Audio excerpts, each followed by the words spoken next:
tracking, alerting, protecting. This is WKYT This Morning. It's Friday and almost the weekend. I'm Bill Bryan. And I'm Rebecca Smith. Hope it's a good start for your morning. It's October 9th. And now at 6:30, the latest on the search for two young children who have been missing now for many, many hours in the Red River Gorge. We'll update that scene. An overnight crash damaged a Lexington home. Police say they're still looking for the driver. And we'll be tracking more chilly conditions after the showers pass through today. Right now on Defender, a little bit of rain across southeastern Kentucky. Here's a look at our hour-by-hour high-resolution radar. Notice what happens by the time we get toward midday. Those showers start filling in, and they will progress through the area, and then the temperatures drop behind them. We will track all of that coming up in just a few minutes. All right, Jim, thank you. WKYT now beginning with a breaking news alert. There is a desperate search this morning for two young children who are missing in the Red River Gorge. Wolfe County Search and Rescue says that the 5- and 7-year-old boys have been missing since 6 o'clock last night. They were last seen at the Coomer Ridge campsite, and that's where we find WKYT's Mark Barber there live with breaking details on this. Good morning, Rebecca. And Bill, you really described this perfectly right. It is a desperate search for these two missing boys.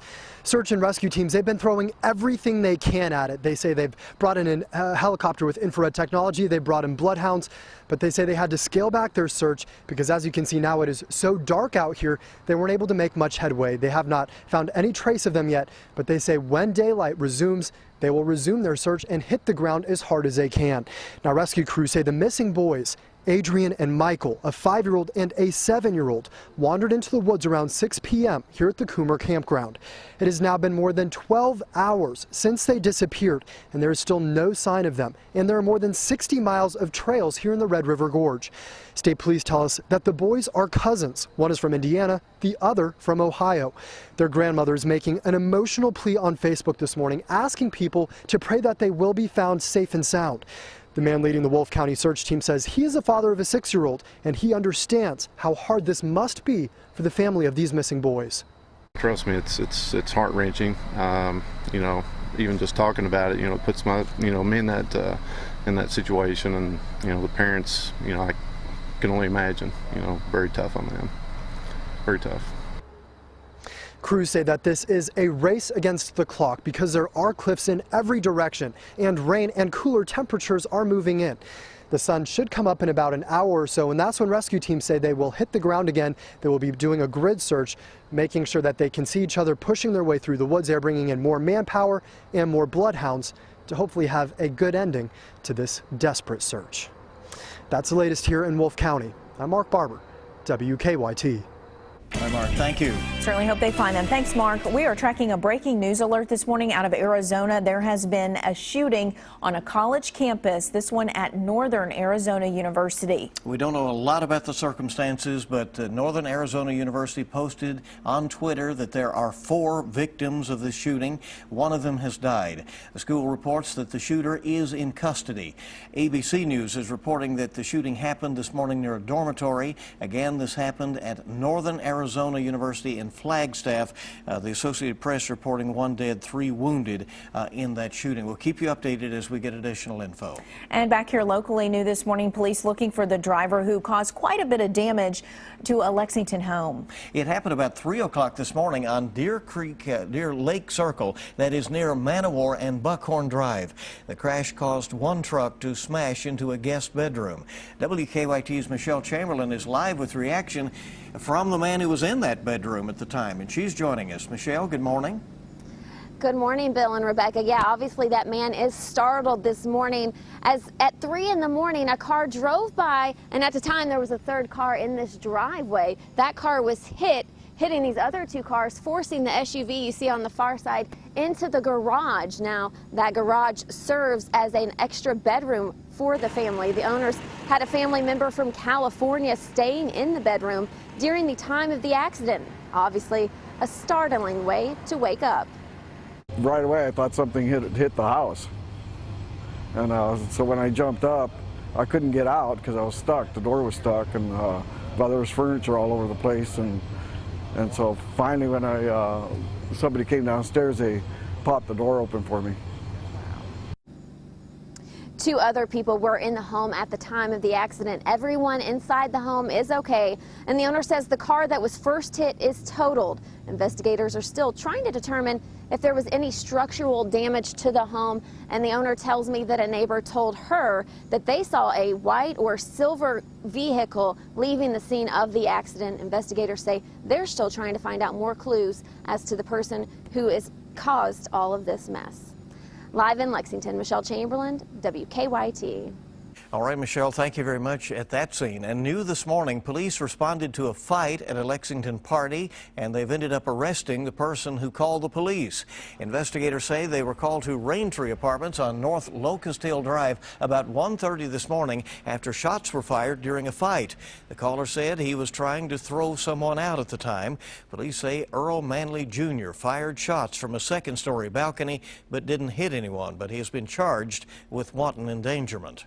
Well, 3 men charged with murdering a UK student are expected to be in court today. In April, police say Jonathan Kruger was robbed and shot to death while walking on East Maxwell Street. Efren Diaz, Justin Smith, and 17-year-old Roman Gonzalez Jr. are all charged with murder. All 3 have pleaded not guilty. The case has been delayed because lawyers for the 3 say there is a lot of evidence.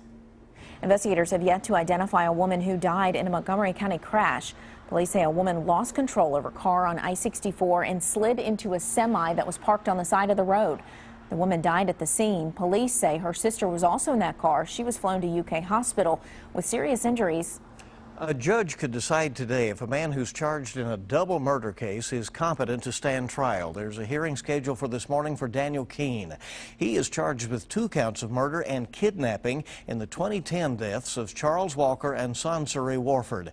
Matthew Denholm has already entered a guilty plea in the case. Keene is set to go on trial for the murders in December. Another man charged in the case, LaBruce Ellington, is scheduled to be tried in February. Well, the family of a Bath County teenager who was almost killed in a crash last month hopes that newly released pictures of what's left of his car will show exactly how miraculous his survival was. Police say 16-year-old Aaron Williams lost control of his 1977 Camaro. This happened on US 60. The car hit a tree and burst into flames. A Good Samaritan was able to pull Aaron from the car. His family says seeing what's left of it makes them realize just how lucky Aaron is to be alive. He is now recovering at Cardinal Hill Rehabilitation Hospital. Well, a former Louisville basketball recruit and a former player have reportedly confirmed allegations made against the U of L basketball program. A new book claims that a former Louisville staffer paid escorts to have sex with recruits. Coach Rick Pitino is talking about the new developments now, and our Bryan Milam is joining us with the latest. Bryan? More reports breaking in that Louisville basketball scandal yesterday, and Coach Rick Pitino responded on WHAS radio in an interview with Terry Miners. A CBS report had former Louisville recruit Jaquan Lyle confirming that something happened. A lot happened in that book written by escort Katina Powell. Lyle is now at Ohio State. A report on WDRB television in Louisville said a former U of L player told investigators of strippers in a dorm. Rick Pitino has denied any knowledge. His name was not mentioned in a statement put out by U of L President James Ramsey. On the radio, Miners raised the question of resignation with Pitino. So I don't know what resigning would accomplish. I think that's the cowardly way out.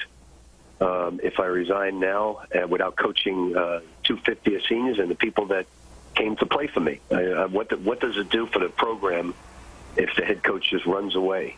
I mean, you know, I don't understand why you ask me that. Right now, we're trying to find out exactly what went on, and then I'd like to know why it went on more than anything else. The why is very important to me. Well, everything with this deal, with this situation is important to everybody. We will have much more from Rick Pitino a little bit later, and also throughout the weekend. Tom Jurich did not make a comment today. Back to you. All right, thanks, Brian. Now, the scandal broke last Friday when the book Breaking Cardinal Rules came out for publication. Well, police have made 2 arrests in a Lexington robbery case. Police say the victim told them that some people in a car drove up to him early yesterday morning on Maxwellton Court near the UK campus. Someone in the car pulled out a gun and robbed him. Police say they tracked down the car involved and arrested 2 people for robbery. They say a 3rd person was cited for facilitation. Well, the city of Lexington is taking steps to try and change how events like this week's Luke Bryan concert are regulated. The concert at Talon Winery caused traffic to back up 4 miles. Some concert goers didn't actually even get to make it into the show. Last night, the Urban County Council approved a motion to have the Public Safety and Planning Committee review the proposal. Lexington is offering an alternative for parents who don't want to take their children trick-or-treating on Halloween night. So why would they not want to do that? We'll tell you why. On October 31st, Lexington hosting the Breeders' Cup at Keene, and there's also a home UK football game that day. Hundreds of people have signed a petition asking the city to move trick-or-treating to the 30th, that Friday before, to avoid any extra traffic. The city says that Fayette Mall will offer indoor trick-or-treating on the 29th. But traditional outdoor trick-or-treating will still be held from 6 until 8 on the 31st. So, you know, traffic may be a little bit heavier. You may have to do some pre-planning as you head out, but there you go. There's another option. Various options. And on WKYT.com, we've had a web poll up about this, and the sentiment runs in favor of keeping Halloween where it is, at least among those who are responding to that poll. So it's interesting. All right, 6:41 the time. Let's see how things are moving out on the roads this morning with a check on live drive traffic from Officer Don. A little bit of an issue on the inner loop of the circle right now at Versailles Road. They've got some debris in the right lanes. It should clear pretty quickly. Another problem there is getting onto New Circle from Versailles. They've changed the ramp access a little bit, and it's making it difficult for cars to merge right now through the construction zone, just a necessary thing. But be extra careful if you plan to be in that area. Broadway and Vine Street coming to life this morning with no wrecks. Now back to you in the studio. All right, Don, thank you very much. We appreciate it. Our time is 6:42. Hope everybody makes it in there. Get it done on this Friday and get to that weekend, right? Much more news is coming up right here. After the break, what has to be the most insane traffic jam on the planet? How a Chinese holiday involving hundreds of millions of people caused a backup that lasted over a week. Trouble on New Circle Road? I mean, look at that. I don't know. Is there a Luke Bryan concert going on?